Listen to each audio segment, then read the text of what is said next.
Today's episode is brought to you by Anchor. If you haven't heard about Anchor, it's the easiest way to make a podcast. Let me explain, it's free. There's creation tools that allow you to record and edit your podcast right from your phone or computer. Anchor will distribute your podcast for you. It can be heard on Spotify, Apple Podcasts, and many more podcast platforms. You can make money from your podcast with no minimum listenership. It's everything you need to make a podcast in one place. Download the free Anchor app or go to anchor.fm to get started right now. Unforbidden Truth. I'm Andrew and welcome to Unforbidden Truth. On this episode, I'll be speaking with Jennifer Weiss. Jennifer is the biological daughter of Deedeh Goodarzi. Deedeh was murdered by New Jersey serial killer Richard Cottingham. Richard Cottingham was convicted of 6 total murders stemming from 1981 up until 2010. Richard Cottingham was convicted of 2 murders in Bergen County, New Jersey from 1981 to 1982. Cottingham was also convicted of 3 murders in 1983 in New York City. Cottingham was convicted of an additional murder in Bergen County, and that was in 2010. In total, Richard Cottingham is convicted of 6 murders. On top of the 6 murders, there's an additional 3 exceptional closures of cold cases, bringing his total up to 9 confirmed murders. But exceptional closures of cases do not go on his DOC status. So Cottingham's first murder was in 1967, and that was the slaying of Nancy Vogel, who was a married mother of 2, and she was strangled. When they found her body, she was nude and bound, and they found her in her car, actually. Nancy was last seen 3 days prior to her body being found. On December 2nd, 1979, there was a fire alarm that went off at a hotel near Times Square. Firefighters arrived on the scene. They forced their way into the hotel and they put out the fire, and they had found 2 bodies which had their hands and heads removed. Both victims had been doused with lighter fluid and set on fire. The missing body parts of both victims haven't been recovered even to this day. One of the 2 victims was identified as Deedeh Goodarzi, who was Jennifer's birth mother. Deedeh was 22 years old and was an immigrant from Kuwait, and she was working as a sex worker. The other victim was never identified. Homicide detectives had linked the murder of a teenage prostitute, Helen Sykes, who had gone missing from Times Square in January 1979, to Cottingham. On May 5th of 1980, police had found the body of a 19-year-old woman, Valerie Ann Street, in Equality Inn. Her hands had been handcuffed behind her back so tight, and she was also covered in bite marks, and she had been beaten across the shins. Valerie Street died of asphyxiation and traces of adhesive tape, which were found in her mouth. This murder was linked to an earlier murder that was in the same motel. There's another murder that had occurred near the same hotel, which was 26-year-old Mary Ann Carr, but police weren't able to link the crimes together at the time. On May 15th, another victim, Jean Reiner, had been stabbed to death in the historic Seaville Hotel in New Jersey. Crazy enough, earlier this year, 2020, Cottingham had admitted to killing an additional 3 women who were all strangled in the 1960s, who were Jacqueline Harp, Irene Blaze, and Denise Falisco. Cottingham was eventually arrested and he was convicted of murder in 1981 after he had been arrested for attempted murder. Officially, Cottingham has killed a total of 9 people, but he claims to have killed up to 100 people. Jennifer Weiss and Canadian author, filmmaker, and investigative historian Peter Vronsky, they've been conducting interviews with Cottingham over the past few years, working on solving cold cases in which Cottingham claims responsibility for. With all that being said, here's my interview with Jennifer Weiss. How's New Jersey treating you, Jennifer? It's quiet. Quiet? Yeah, I like that it. Must be nice. Nobody has the virus. I asked everybody. I've been asking everybody. Tell me a little bit about yourself. You have a correlation to Richard Cottingham, the torso killer out of New Jersey. Yeah, it was super weird. I didn't know until I was 23 that the woman who gave birth to me was killed by a serial killer. She had given me up for adoption 10 weeks after I was born at the Children's Home Society of New Jersey, which was in Trenton. And it's still in the same building, literally across the street from the New Jersey State Prison, ironically. So when I found that out, I avoided Trenton at all costs because I was terrified of the thought of him and I just was disgusted. So when I first found out, I had a different viewpoint about him, but that's how he came into my mind.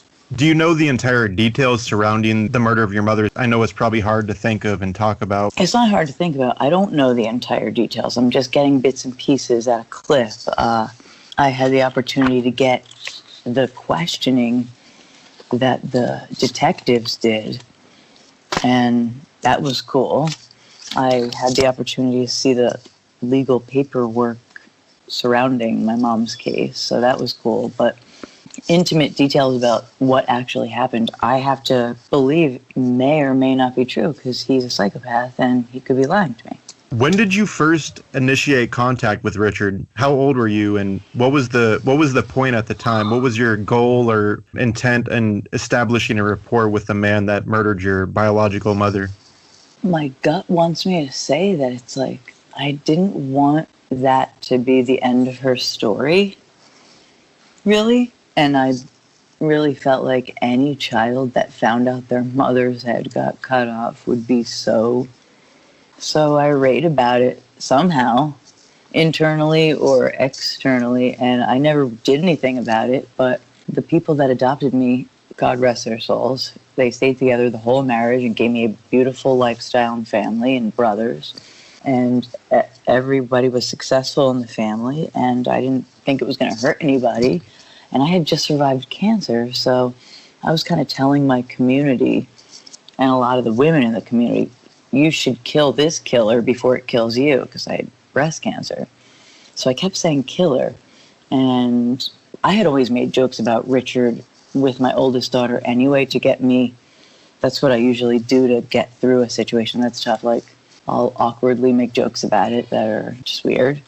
And that's what I kind of conditioned myself. And then when I saw Nadia Fitsani's interview on YouTube, because I sometimes would randomly check to see what his status was in the prison, because you could, and she did an interview with him, and I saw him talking, and I was blown away, because he looked just like one of those locals you would see at a bar that you could totally approach. That was, he wasn't putting on a persona in that interview. That's really who he is. And I thought I could do this. So since I faced that killer, the breast cancer, I wanted to kill that fear I had of him and approach him and see if there was anything else I could find out about her, the unidentified girl, and then any other cases he would talk about with me. How did he react to you at first, reaching out to him, let alone coming to visit? I think it's really rare, because my story is super rare that it would happen to a girl, that she would go and find this out about her mom. That's like so rare.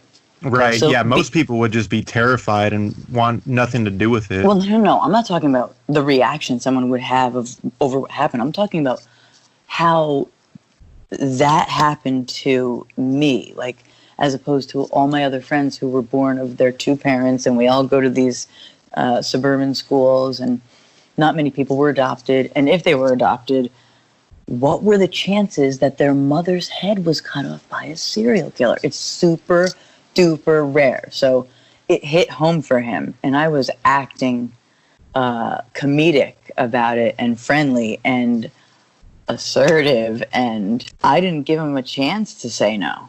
I was like, I'm going to do this. We're going to do this. I'm coming to see you. You better cut your beard. You look like Grizzly Adams. I'm not going to work with you if you do that. You better straighten up. I'm trying to always get him to be his best self and be a good influence on him as a social worker standpoint, deep down. That's why it's easier for me to do what I do, because I've been always like an observer on this planet. I never thought in a million years I would ever see such a dark celebrity or talk to him. And because it's so popular as an entertainment genre, I don't watch TV since 2006, so I don't watch killer shows. I don't have killer knowledge. I don't like anything about this thing that happened to my existence on this timeline. I don't like that happened to my generation of women. I feel like if any good could come of it, if he was just in his cell doing nothing, we could be solving cold cases. And we could be figuring out if he was ever, diagnosed with a psychological disorder, which he never was. And if we could figure out, maybe in some kind of weird scavenger hunt for Richard Cottingham, we could find stuff he left behind.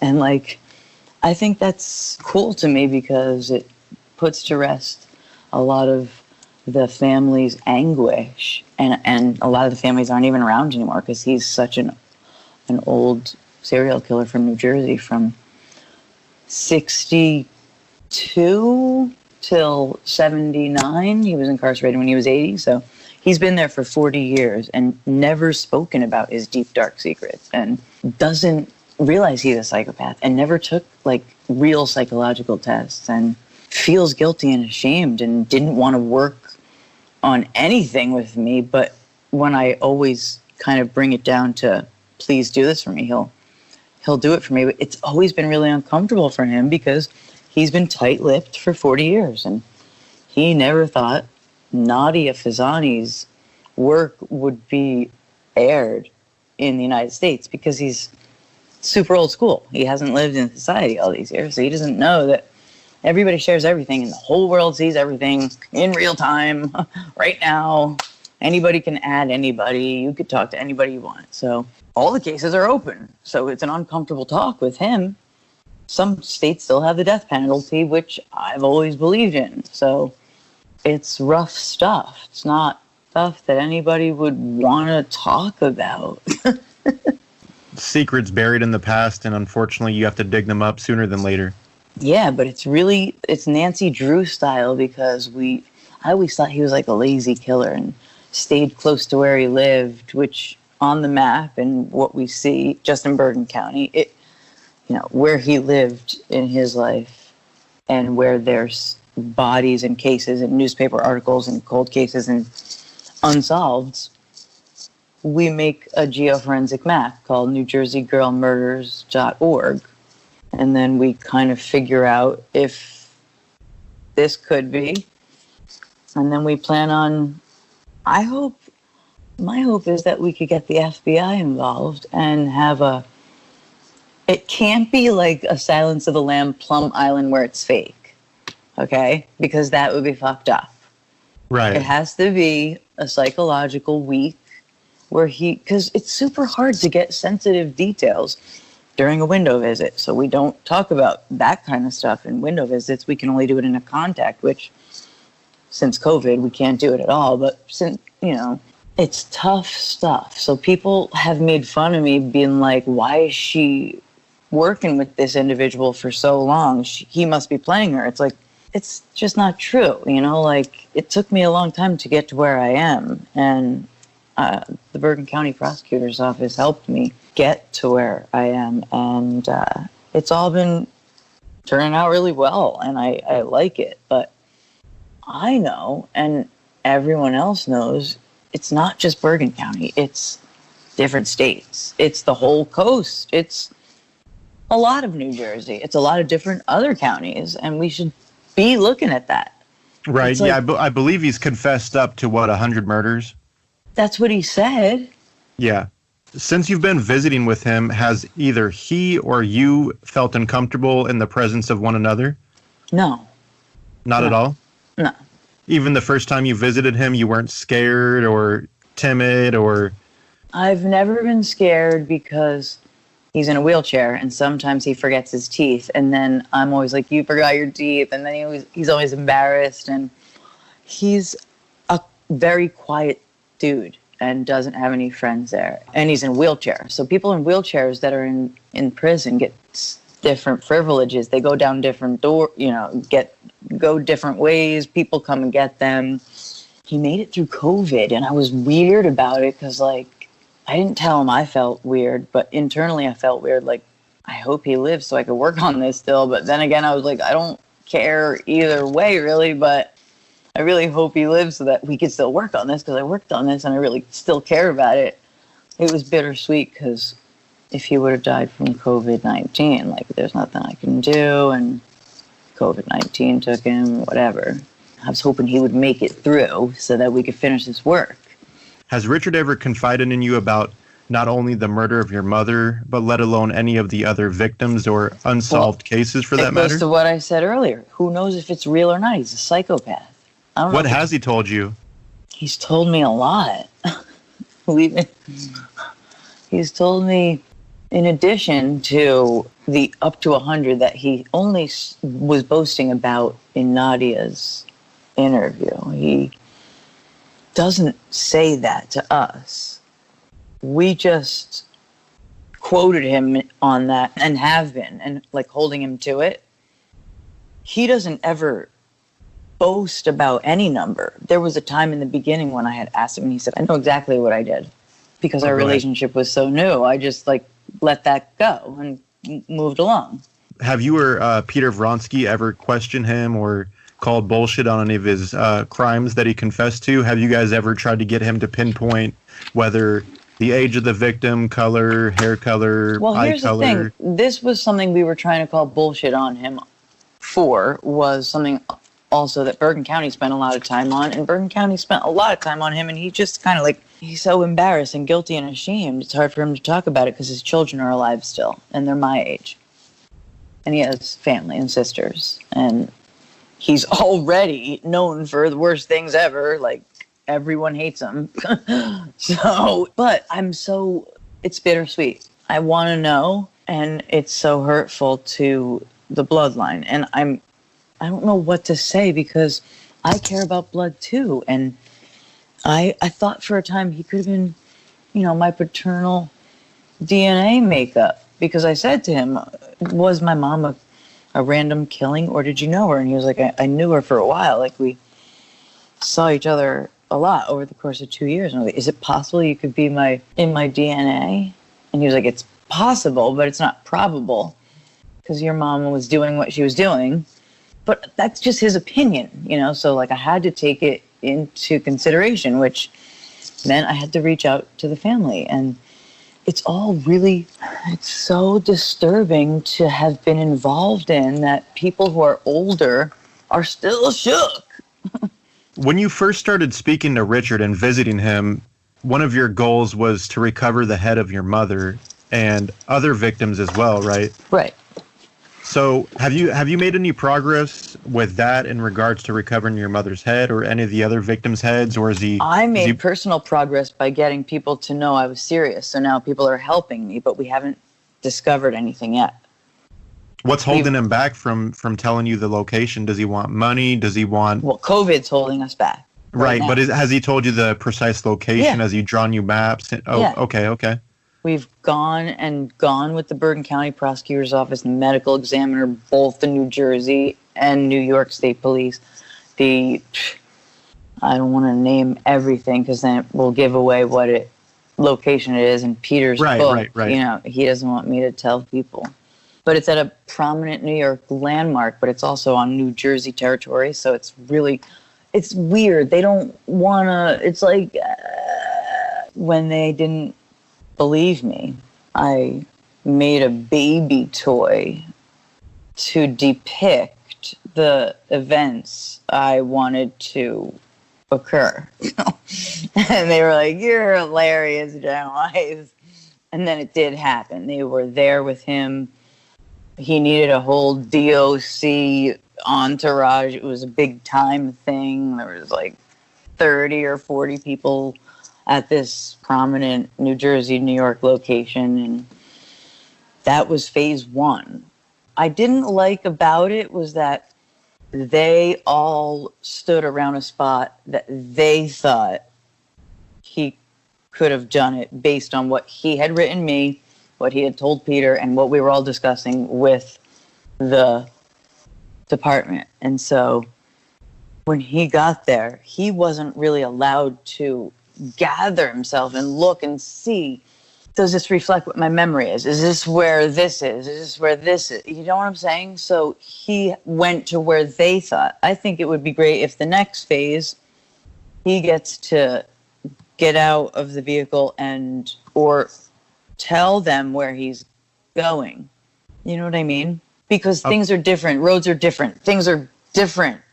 Right, and it'd be nice to know beforehand, so he's not just bullshitting and wanting to get some fresh air and see and that's anything outside of the prison. Why would a little girl come from out of nowhere with this wild shit if it wasn't coming from my heart? How do you not ask this man for 40 years where this woman's head is? Right. Well, unfortunately, I don't think anybody's not cared, but has had the, opportunity to advocate for these victims because unfortunately, most, if not all of his victims were prostitutes. And as you and I know, a lot of the time they're either drug addicted or don't have any family that care about them or family for that matter. So it's a good thing that you are essentially the only person advocating for these women that were murdered and their lives were taken, which is not going to be in vain from the sounds of it, to an extent that you can fight for them and fight for their, I guess, memories and legacies and get them finally put to rest like they should have been 40 years ago. Yeah. In regards to earlier talking about the up to 100 victims that he's confessed to murdering, has he ever elaborated on any of the murders he's convicted of, let alone your mother or any other? In addition to the up to 100, he had said to me once, what does it mean to you if I said that out of all the people I killed, because I was hounding him for years. I was like, you need to tell me everything. I need to know every detail. I want to know everything. And like he, over time, over 1 year, 2 years, finally, to see me like a kid in a candy store when he tells me things so that I can go back to the map, he's like, all right, look, without saying too much, what would it mean to you if I told you I had 8 perfect murders? And I was like, maybe that you didn't really have to kill the people yourself. Somehow they ended up dying. It wasn't at your hands, but it was because of you. You know what I mean? Like someone else either did the deed or somehow they died. So we were discussing those for a few months. And there was a time when he said there was an instance when it involved 3 girls and a well. Now, the area he tries to describe has been built over with a development. The development now has got to be like at least 20 years old. So Peter, after the BCPO tries to figure out where this well is for all this damn time, they never find the well. So then Peter's on it, and Peter thinks he finds the well. And that, like, one of the times that Peter came to New Jersey, he's out by these people's homes, just like, can I go in your backyard? No big deal. What do you think? No, I'm just like, Pete, we're just determined, we want to find out everything we can before we can't find out on anything. 'Cause he's an old man with a lot of health problems. Has Richard at any point in time tried to insert him into your life other than working with you, discovering unsolved murder cases or anything like that? Does he try to involve himself with your kids or anything like that in your life? He doesn't try to involve himself with anything. That's good. So it's more or less just a relationship. Yeah, I mean, he's upset if he doesn't see me, and he's always wondering and then feeling strange, like it's going to be the end of our relationship, and I have to calm him down and say, you're a psychopath. And, if you really cared about me, you'd know I'm going to contact you. You already know that it's not because I'm mad at you, because I would tell you. I'm not going to be secretive. Like, don't worry. So we worry about each other a lot because he's old and he could die, and he worries about me when he doesn't hear from me because he's a psychopath, number one. So he thinks, why don't I am not hearing from Jennifer. Like, right. And then in his mind, he's like, well, if she's not going to say anything to me, I'm not going to say anything to her. And I have to keep on telling him, you got to stop with that mentality, because the Oxygen Network article that they just said father figure, which wasn't true. I bought him a J player. It's like an iPad for prisoners. They can't really go on the internet, but they can get songs and emails.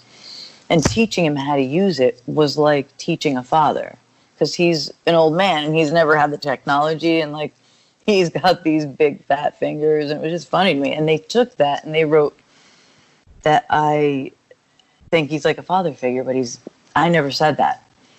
I never said he's like a father figure, because he's really not like a father figure. He's around my father's age.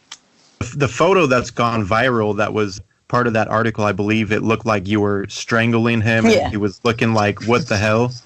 Yeah, we both went into that photo, and I was like, can I strangle him? And the guy was like, yeah, you can do whatever you want. We had never done that before. I usually take a okay photo. My husband has gone with me. We've stood there with him regular, and I've not been joking. But for that time, I think it might have been Mother's Day. I was like, I wanted to wring his neck. And I bring up Jackie Gleason because in my time, he was on the syndicated television show going to wring his wife's neck for not doing what he wanted. And that was the visual I remember. So I wanted to make it a comedic, like, you know what, I'm gonna strangle you. What was his reaction after you had asked the cop, can I act like I'm strangling him? We laughed because it wasn't a cop. It was another inmate who takes the photos by a mural. So it wasn't a cop. And if I asked a cop, I don't even know if they'd be so apt to be saying that's not allowed because it's a family visit. There's like 70 people in the room. There's families that are all joking and laughing and smiling and able to be somewhat affectionate to these criminals. I was looking at the DOC website before going into any of this, and it said you can have a brief hug with your loved one before and after the visit. And I'm like, okay, so cool. People work and tell their kids on weekends or whenever their shift is, I'm going to go watch the bad guys right now. So you got to let me do my thing, kiss their kid on the forehead, and then they're watching the bad guys. And I was like, it's going to be okay. And these guys are allowed to get a hug. Serial killers need hugs too. Why not? That I was like, this is so perfect because I love shocking people and making them feel uncomfortable about something that is not my choice. It's like, it's the DOC's rule. Like, you can't be mad at me for it because I didn't make it up. Would you almost say your relationship with Richard would be almost a friendship of sorts? Yeah, I gave him my friendship, and in return, he's supposed to give me some real details of some real events that he's responsible for so that we can close some of these cases. On a friendship level, do you guys talk about things that friends would, personal experiences, secrets, and all that? Yeah, because I wouldn't tell him anything I wouldn't tell another human being in real life if I was trying to better their life with my influence. Do you feel he appreciates your friendship? Of course.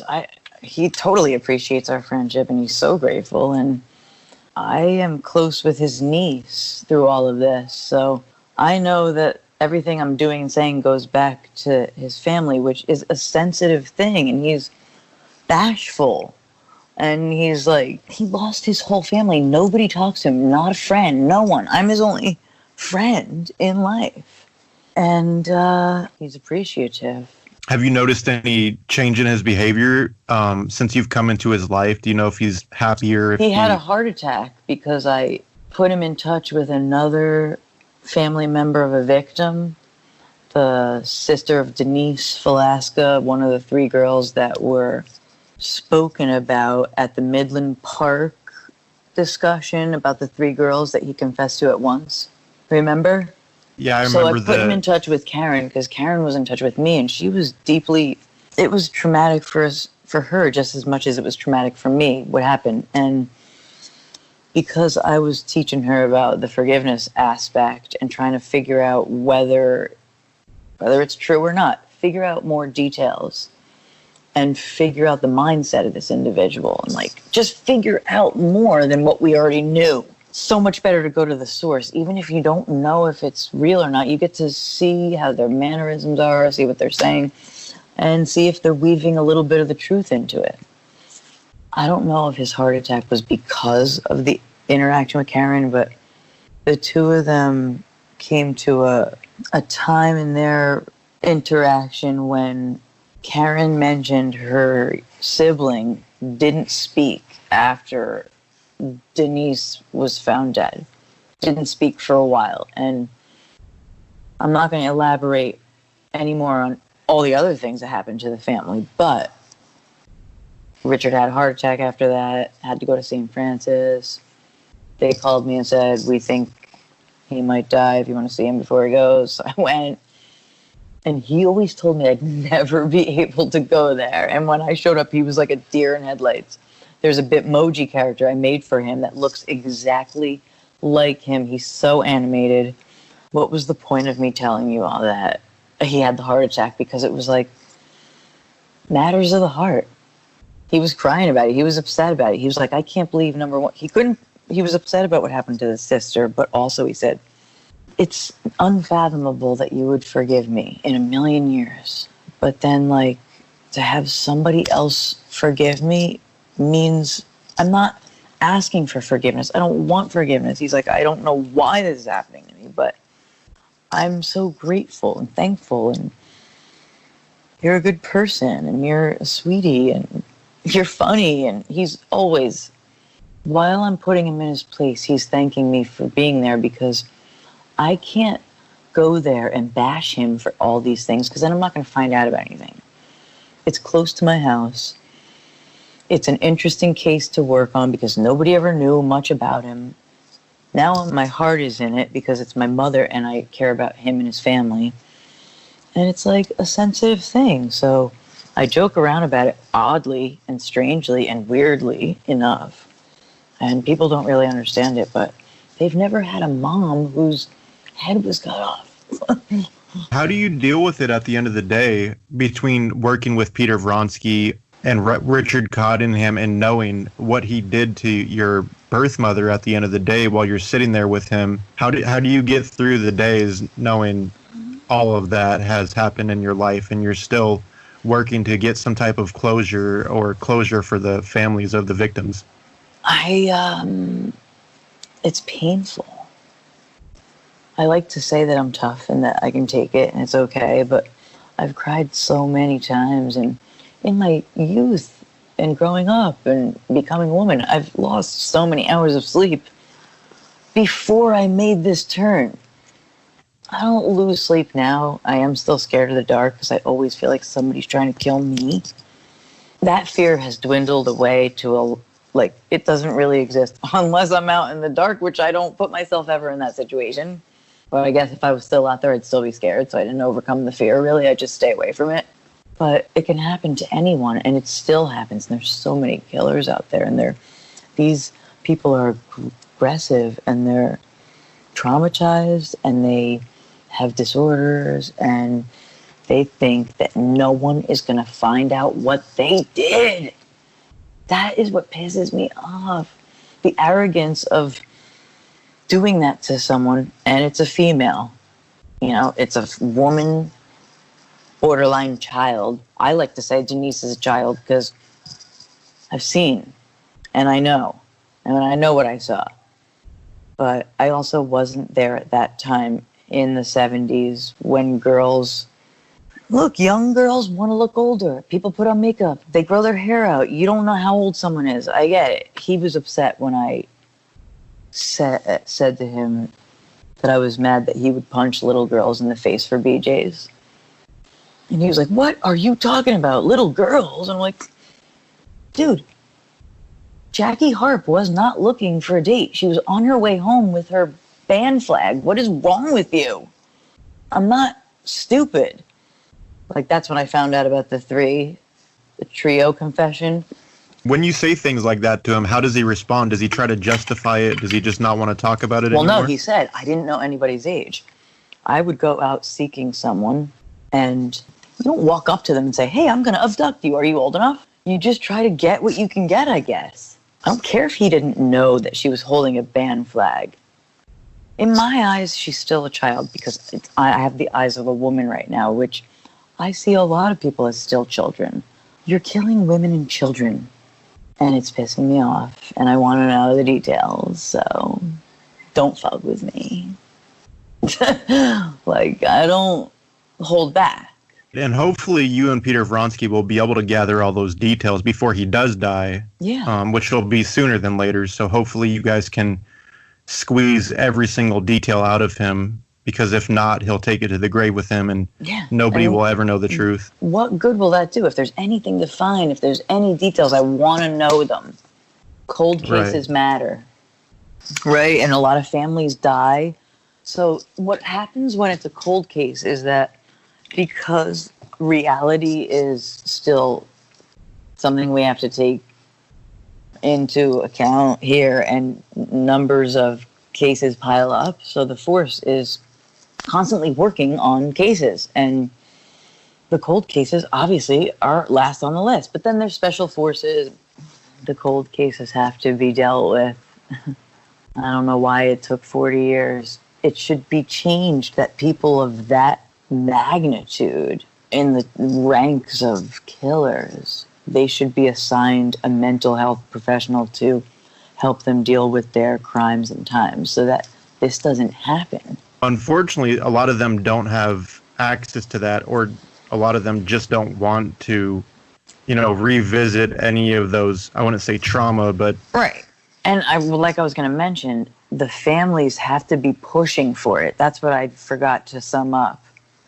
You have to be writing letters and saying, you to look into this guy, or I want you to do this, or, my sister, this. And like Karen was non-stop on the BCPO for the whole time.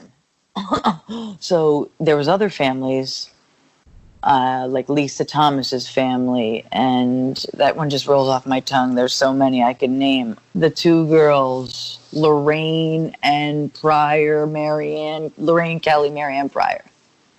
Those two. Those families have to be pushing for justice, for those cases to be worked on a lot. Do you know what I mean? Right. So if the families die, nobody's writing letters and pushing for anything, and then nothing gets solved. You have to be looking. Unfortunately, I think when Richard Cottingham dies, all of the cold cases and anything that's able to be solved will die with him, because without Cottingham, there's, New York and New Jersey and surrounding states are massive, and who would know where to start, without Cottingham directing whomever. Yeah.